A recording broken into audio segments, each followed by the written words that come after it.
Warumi 8:37 Biblia inasema, lakini katika mambo haya yote sisi tumeshinda kwa yeye aliyetupenda. Qur'an Takatifu sura Al-Imran yenyewe inasema, ikiwa Mwenyezi Mungu anawasaidia hakuna atakayewauzi, lakini ikiwa anawaacha nani atakaye waunga mkono baada yake? Basi kwa Mwenyezi Mungu na wategemee waumini. Yapata Oktoba 3, Dar es Salaam, ardhi iliyokombolewa na Makonde aliyezaliwa Butiama, Julius Kambarage Nyerere, ikiwa imetulia ikitana na sauti ya kijiji mmoja wa Kizaramo, Haji Sande Manara, wo inda ya Nuwida.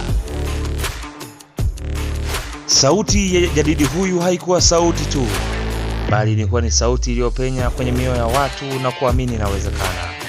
Simba Sports Club na FC Platinum, mechi ya moto kwenye dimba la moto, dimba la hayati Benjamin Mkapa, uwanja wa vita, uwanja uliobeba imani ya ushindi kwa Simba.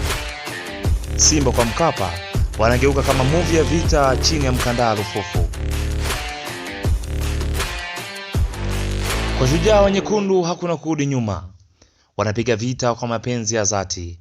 Dakika 90 pale kwenye sahani, FC Platinum wameroa chuma 4. Sauti ya mpenja imeroa kwa maneno matamu, usimsahau Swahiba Peter Otai. Mashabiki wameroa kwa kushangilia magoli ya Msimbazi. Platinum wanaondoka vichwa vikiwa chini, hawaamini kilichotokea. Remontada ndani ya kwa Mkapa Stadium.